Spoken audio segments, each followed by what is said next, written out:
Alasan sebenarnya Cahya bantu Yanti bunuh dan mutilasi Lilis, punya utang 90 juta rupiah.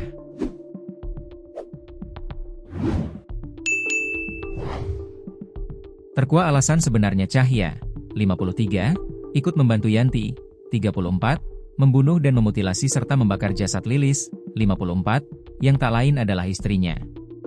Kekejaman Cahya dan Yanti ternyata tak hanya dilakukan terhadap Lilis, tetapi juga anak Yanti yang masih berusia 3 tahun. Bocah tak berdosa itu turut menjadi kekejaman ayah dan anak itu. Terungkap ternyata Cahya ingin mengambil emas korban seberat 60 gram lantaran ia memiliki utang sebanyak 90 juta rupiah. Diketahui, kasus pembunuhan berujung mutilasi menggemparkan warga Cianjur, Jawa Barat. Seorang IRT, Yanti, 34, dibantu ayahnya, inisial Cahya, 53, tega menghabisi nyawa ibu kandungnya, Lilis. Bahkan, tak hanya ibu kandung, Yanti juga tega mencabut nyawa anak kandungnya yang masih berusia 3 tahun. Kasat Reskrim Polres Cianjur, AKP Tono Listianto, mengatakan, Yanti dan Cahya sempat mengelabui petugas dengan cara mengaku telah mendapatkan bisikan gaib.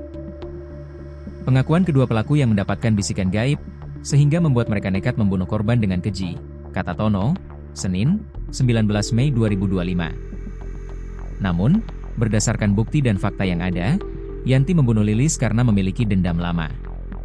Hasil pemeriksaan psikologis, tidak mengalami gangguan atau masalah kejiwaan.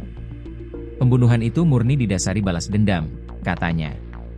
Tono menyebutkan, Cahya membantu Yanti karena ingin mengusai harta milik korban. Berupa kalung emas seberat 60 gram milik korban untuk melunasi utangnya sebesar 90 juta rupiah, kata dia. Sebelumnya, Yanti warga kampung Cikadongdong RT Mei 03, Desa Cibanteng, Kecamatan Sukaresmi, Kabupaten Cianjur, diamankan polisi setelah membunuh ibu dan anak kandungnya sendiri. Kasus tersebut terungkap setelah warga digegerkan dengan penemuan potongan tubuh dan tengkorak manusia di aliran irigasi di Kampung Cikadodong, Kecamatan Sukaresmi, Kabupaten Cianjur.